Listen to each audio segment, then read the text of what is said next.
Une conférence est prévue le 11 janvier prochain, durant laquelle le président Nanavad va présenter les échéances à venir suite à la déclaration d'indépendance de la Kabylie. En attendant, nous organisons cette interview afin de décortiquer ensemble l'actualité, mais aussi la propagande algérienne qui s'est accélérée suite à l'événement historique du 14 décembre.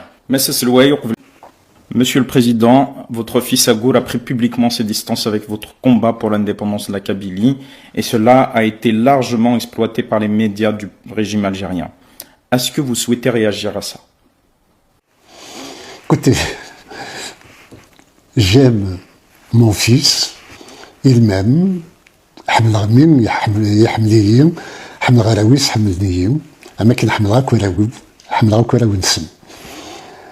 مي غور 40 سكواسن ورجين يخدم تسلسيس.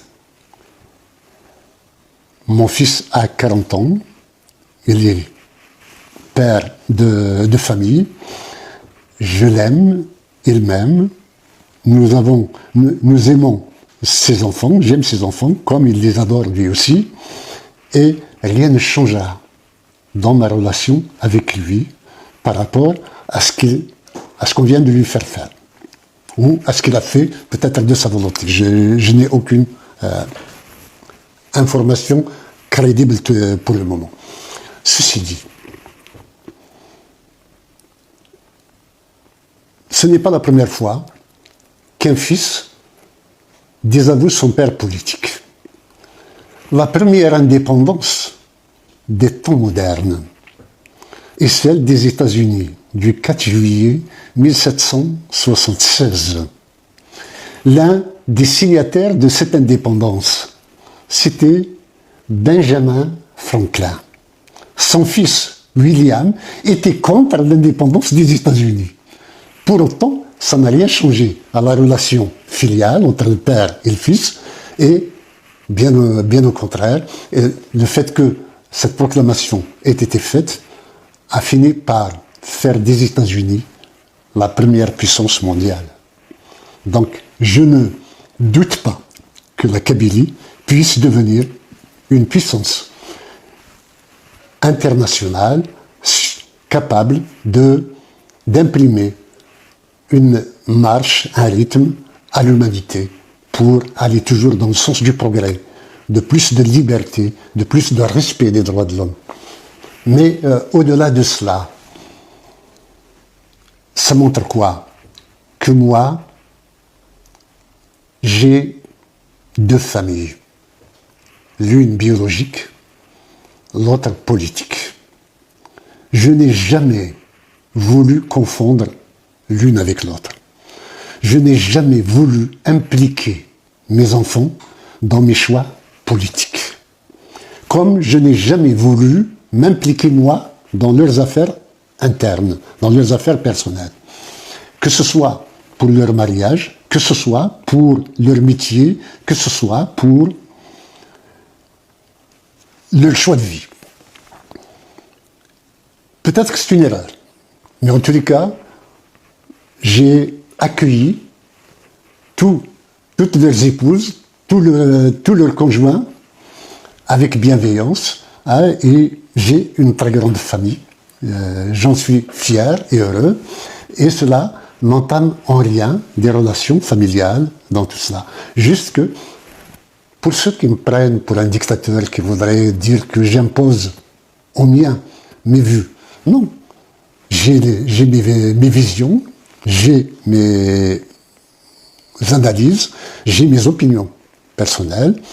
Il se trouve que l'histoire m'a mis au sommet de la décision en ce qui concerne l'avenir de la Kabylie, sans l'avoir cherché particulièrement, et que je dois, en tant qu'homme politique, décider politiquement et non pas sentimentalement.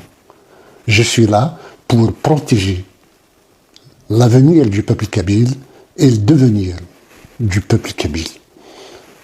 Il me revient à moi de faire en sorte que chacun reste à sa place. Ma famille politique, c'est ma famille politique.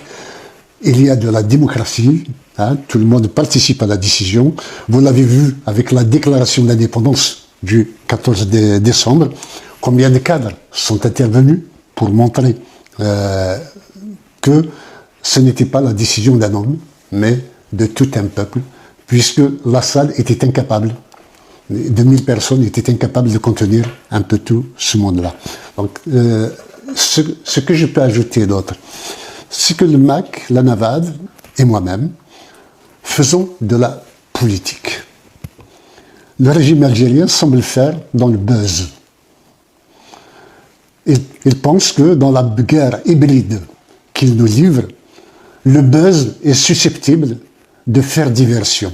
Parce que ça n'a aucune autre signification, autre sens de ramener mon fils devant les caméras de télévision pour me désavouer que celui de faire détourner le regard du 14 décembre et de la déclaration d'indépendance pour s'occuper d'autre chose.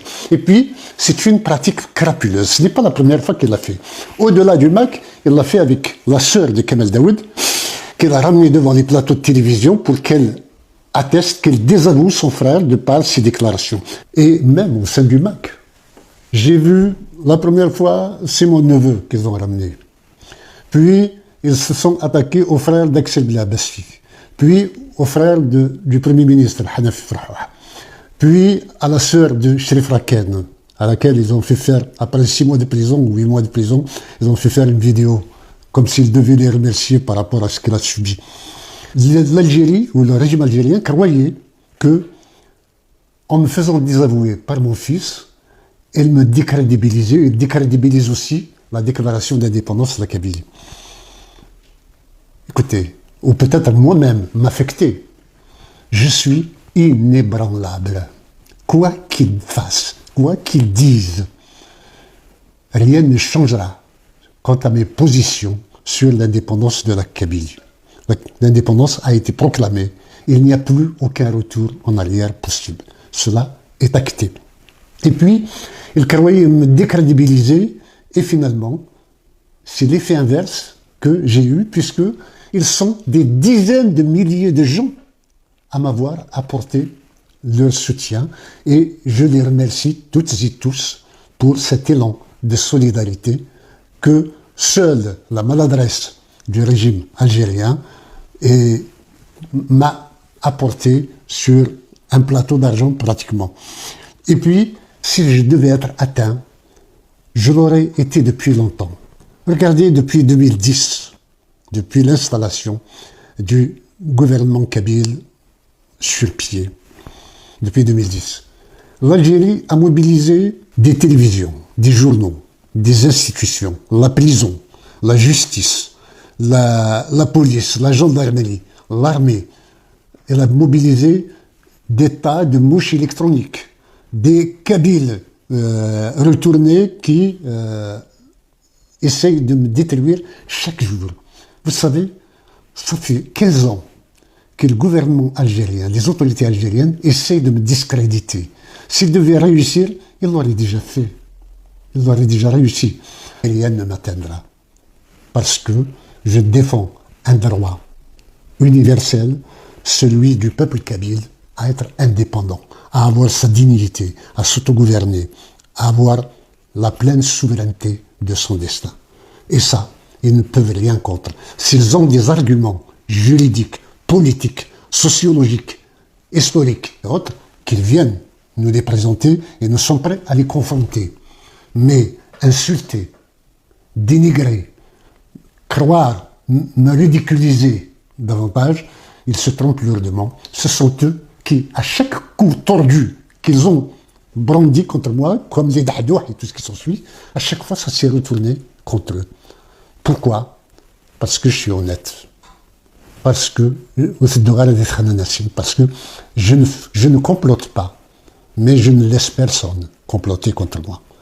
Je dis des vérités, je les assume, au prix de ma vie. J'ai aussi un précédent. Mon fils aîné a été assassiné par des services algériens le 19 juin 2004 pour que je recule, pour que j'abandonne le combat. Bien au contraire, ils m'ont donné davantage de force par le sang de mon fils à ne jamais renoncer. Parce que ce serait trahir sa mémoire que d'abandonner le combat. Et aujourd'hui, mon fils cadet qui est là, je dirai toujours que je l'aime, je l'aimerai toujours, quoi qu'il arrive. Hein, on peut diverger politiquement, il n'y a pas de problème. Mais ils essayent aussi de me l'arracher à travers son exposition démesurée, disproportionnée aux médias du propagande du régime algérien. J'espère qu'il s'en sortira convenablement et qu'il ne soit atteint de rien et que psychologiquement il puisse surmonter le coup. M. Senway, vous avez parlé des réactions du régime algérien à travers le buzz qu'il a mis en place autour de la déclaration d'indépendance. On a vu aussi des opposants kabyles qui se disent même être vos amis ou vos anciens amis réagir vraiment à quelques jours de la déclaration. Est-ce que vous voulez dire un mot par rapport à ça? Non, c'est dans l'ordre des choses que un train qui démarre produise des étincelles à chaque démarrage. Et des réactions, donc, qui peuvent être négatives. Je n'en veux à personne. Il y a ceux qui ont fait le choix de continuer le combat dans la dignité et ceux qui ont fait le choix d'abandonner, de cesser. C'est leur droit. Tout ce que je n'accepte pas, tout ce qui est condamnable de la part de certains, c'est d'ajouter le mensonge à la désertion. Voilà, c'est tout à fait normal que quelqu'un quitte le navire. Hein, il n'en peut plus, c'est son droit le plus absolu. Mais derrière le fait de quitter le navire, vouloir débaucher tous ceux qui sont à rester sur le bateau, me paraît ne pas être honnête. Voilà. C'est aller dans les camps adverses. Hier, ils étaient chez nous, aujourd'hui, ils militent contre nous. Je ne pense pas que ce soit sincère ou que ce soit moral. Une autre séquence a également fait parler ces derniers jours, c'est le fait que vous n'ayez pas réagi quand un journaliste d'une radio française qui vous a invité avait qualifié le FLN d'avant 62 de mouvement terroriste. Merci de reprendre cette anecdote. Elle m'a fait sourire ce jour-là, comme maintenant que tu me la poses. Elle me fait sourire parce que toute guerre armée et du terrorisme, nous sommes les seuls à faire un combat sain, sans effusion de sang, sans violence. Et effectivement, le terrorisme était des deux côtés, aussi bien du côté de l'armée française que de ceux qui avaient pris les armes contre, c'était l'arme de l'époque. Mais ce que cette anecdote me fait réfléchir, me fait penser, ce à quoi il me fait penser, c'est que depuis 1985, j'étais arrêté dans le cadre de la création de la Ligue algérienne des droits de l'homme. Et le chef de Qasma, Diloula Oumalou, de l'époque, a été contraint de signer une déclaration selon laquelle mon père n'était pas un shahid. Puis, il y a eu même les services algériens qui ont fait, d'après ce qu'il a dit, le bonhomme qui a été attaqué en justice par la suite par Nordine Hamouda, que je salue au passage, fraternellement, que mon père aurait été tué en tant que traître par Améroche. Il se trouve qu'Améroche est mort bien avant mon père, donc il ne pouvait pas de sa tombe tuer mon père. Et puis, ces jours-ci, tout le monde se rappelle que mon père était un moudjahid, était un shahid. Je suis heureux que mon sourire ait pu restituer sa dignité à mon père et la reconnaissance que c'était un vrai Bakila. Voilà, c'est tout ce que je peux te dire là-dessus. Le 23 décembre dernier, une loi a été votée à l'unanimité par le Parlement algérien concernant la criminalisation du colonialisme français. Est-ce qu'il y a un autre enjeu que celui d'aggraver les tensions avec la France? Je ne pense pas. Je crois que c'est une loi conjoncturelle qui nécessairement sera suspendue ou abrogée un jour ou l'autre. C'est dans le cadre de la montée aux extrêmes des tensions entre l'Algérie et la France que cette loi a été votée. Au-delà de cet aspect disons, de conjoncture. Il y a quelque chose que j'ai déjà signalé par un tweet, une question philosophique. L'Algérie n'existait pas avant la colonisation française. Elle est la création de la colonisation. Si l'Algérie condamne la colonisation, elle condamne sa propre naissance. Donc il est illégitime en elle-même à condamner celui qui lui a, ou celle qui lui a donné naissance elle-même.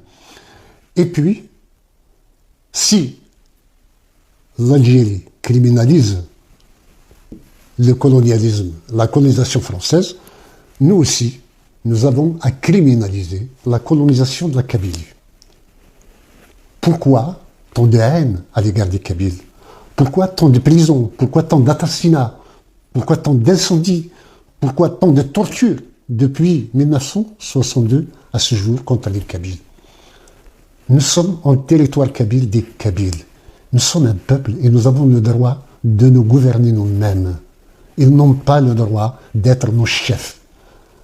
L'Algérie, quelle que soit sa nature, qu'elle soit démocrate, qu'elle soit islamiste, qu'elle soit militaire, qu'elle soit gendarmière, je ne sais pas moi, elle sera toujours contre les Kabyles. Parce que l'Algérie ne peut accepter qu'elle-même.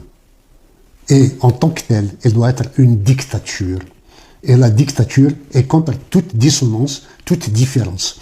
J'ai vu la rigolade de ces jours-ci inviter le président du HCA, le Haut Commissariat à la Majorité, pour lui dire, pour que M. Tebboune lui dise qu'on va généraliser la langue amazigh à l'échelle de toute l'Algérie.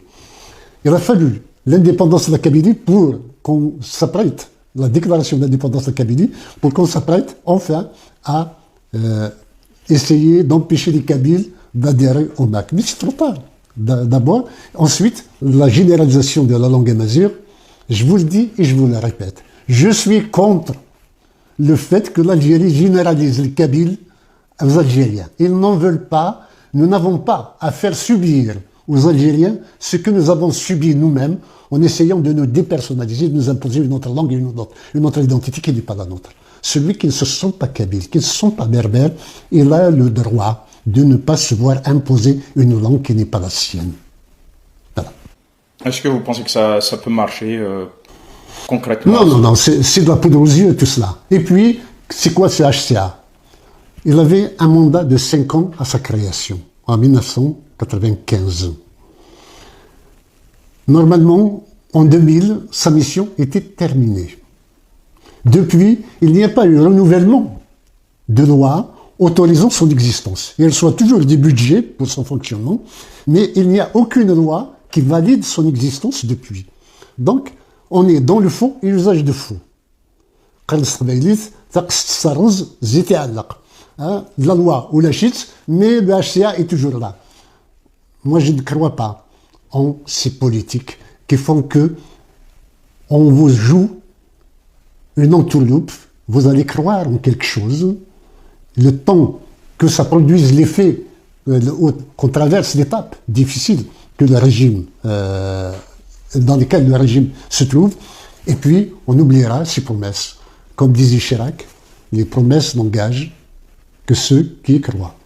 Le Parlement algérien a également voté, donc le 24 décembre dernier, une loi facilitant la déchéance de nationalité algérienne. Sont désormais candidats à cette déchéance ceux notamment qui sont accusés d'atteinte à la sécurité ou à l'unité de l'État. Est-ce là une réponse à la déclaration d'indépendance de la Kabylie? En fait, celle-là, elle est aussi, comme la loi criminalisant ou voulant soi-disant criminaliser la colonisation, elle était déjà dans les tuyaux du régime de la dictature algérienne, parce que c'est une dictature. Cela veut dire que quiconque, n'importe qui, doit se taire devant n'importe quelle injustice, devant n'importe quel crime, devant n'importe quel pogrom, devant n'importe quelle énormité, sinon il va se voir déchu de sa nationalité. Je condamne aussi bien la loi sur la criminalisation de la colonisation que celle sur la déchéance de la nationalité. En tous les cas, les Kabyles n'attendent que ça. Elles nous rendent service. Dès lors que nous ne sommes pas algériens, voilà, l'Algérie ne peut pas demander mon extradition, par exemple, même si je suis protégé par les lois internationales en tant que réfugié politique. Donc, tous les Kabyles sont candidats, à ce moment-là, à la déchéance de la nationalité pour prendre la seule qui leur sied, c'est celle de la kabilité. La nationalité kabyle, hein, nous sommes prêts à la donner, y compris aux Algériens qui seront déchus de leur nationalité. Monsieur le Président, nous arrivons à la fin de cette interview consacrée à l'actualité. Est-ce que vous avez éventuellement un dernier message? Le dernier message est toujours celui de l'espoir et celui de la résistance. Quels que soient les mensonges que débite le pouvoir algérien, quels que soient les complots échafaudés pour nous faire porter des responsabilités qui ne sont pas les nôtres, notamment la violence, sachez que nous restons là, résilients, inébranlables.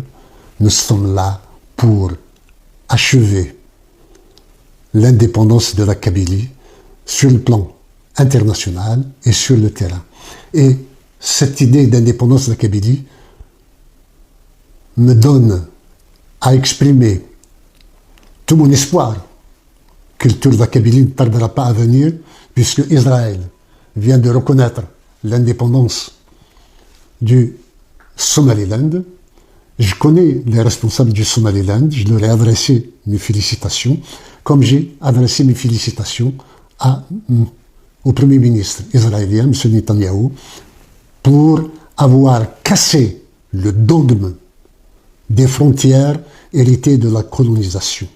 Ces frontières étaient faites juste pour avoir de la stabilité entre voisins en leur temps.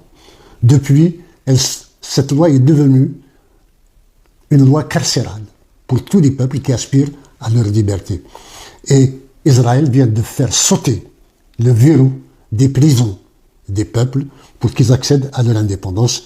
L'humanité lui sera éternellement reconnaissante. Et j'ai vu que l'Algérie essaie de ridiculiser ou de condamner la reconnaissance par Israël du Somaliland. Il ne faut pas oublier que Israël a été le premier État au monde à avoir reconnu l'indépendance de l'Algérie.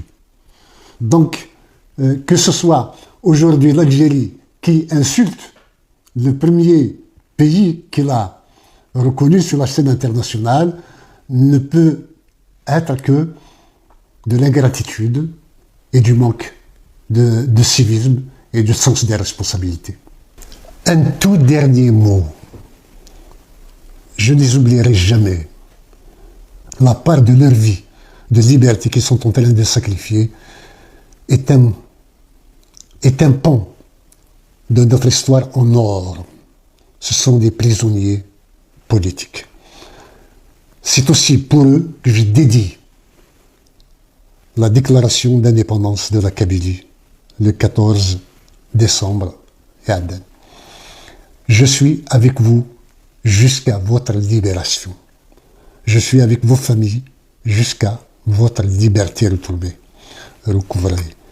Soyez assurés que le combat sera mené jusqu'à son terme et que l'Algérie n'est pas éternelle, ou que la prison, en tous les cas, ne l'est pas, et que la Kabylie recouvrera son indépendance réelle, effective, reconnue par l'ensemble de la communauté internationale un jour ou l'autre.